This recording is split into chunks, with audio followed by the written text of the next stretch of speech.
দেখতে অনেকটা ড্রিল মেশিনের মতো। যন্ত্রটির নাম ইলেকট্রনিক ট্যাটু মেশিন বা ট্যাটু গান। যন্ত্রের মাথায় থাকে অসংখ্য সূক্ষ্ম সূচ। সূচের মাথায় রং লাগিয়ে চামড়ার ভেতরে প্রবেশ করালে ডার্মিস নামে চামড়ার একটি বিশেষ স্তরে পৌঁছে যায় রং, আর এভাবেই ত্বকে স্থায়ীভাবে বসে যায় নকশা। 1891 ট্যাটু মেশিন আবিষ্কার করেন আমেরিকান ট্যাটু শিল্পী স্যামুয়েল ও রেইলি। কাপড়ে এমব্রয়ডারি করার পদ্ধতি দেখেই এই যন্ত্রের আইডিয়া পান তিনি।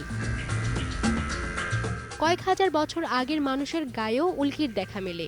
তখন এই নকশা আঁকার উদ্দেশ্য ছিল পুরোপুরি আধ্যাত্মিক, আর এখন আল্ট্রা মডার্ন ফ্যাশনের অনুষঙ্গ হিসেবেই নিজের জায়গা করে নিয়েছে ট্যাটু। আফ্রিকার বিভিন্ন এলাকার মানুষের বিশ্বাস উল্কি জীবনে কল্যাণ বয়ে আনে, আবার কারো বিশ্বাস এই উল্কিই পারে অশুভ শক্তিকে দূরে সরিয়ে রাখতে। এদেশের তরুণ তরুণীদের মধ্যে বেশ জনপ্রিয় হয়ে উঠছে উল্কি। অনেকেই প্রিয় মানুষের নাম নিজ শরীরে নকশা করে নেন স্থায়ীভাবে, আবার অনেকে এই ধরনের নকশাকে প্রেরণার উৎস হিসেবেই দেখে। মামির জন্য আর কি ডেডিকেট করা ডিজাইনটি। She was died 1999। সামাজিক কারণে 5 বছর আগেও উল্কি জনপ্রিয় ছিল না এদেশে, তবে সময়ের সাথে বদলেছে উল্কির প্রতি দৃষ্টিভঙ্গি।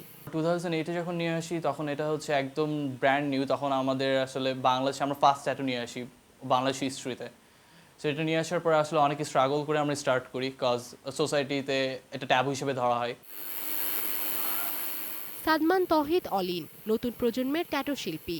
নিজ ঘরকেই ট্যাটুর স্টুডিও বানিয়েছেন তিনি। আমার প্ল্যান ছিল আর্ট নিয়ে কিছুটা করার, বাট ডিফারেন্ট ফর্ম, কজ সবাই একই টাইপের কাজ করে আসতেছে। So why not human body, like যেটা ওয়েস্টার্ন কালচার, আমার প্ল্যান হচ্ছে western culture and Bangladeshi culture দুইটাকে লাইক একসাথে মিক্স করে রিমিক্স করে নতুন কিছু একটা করা। উল্কি আঁকার প্রক্রিয়া বেশ কষ্টদায়ক, একই সঙ্গে জটিলও বটে। উল্কি করার আগে অবশ্যই ত্বক পরীক্ষা করে নিতে হবে। একবার আঁকার পর সেই উল্কি আর কখনো না তোলার পরামর্শ দিয়ে থাকেন উল্কি নকশাকাররা। লেজার রিমুভতে যদি করতে যান, এখানে 70% মতো চান্স থাকে স্কিন ক্যান্সার হওয়ার, কজ এটা লেজার দিয়ে স্কিনটা পুরো বার্ন করে ফেলা হয়, এবং সমস্ত কালার আপনার যে উঠে যাবে তা না।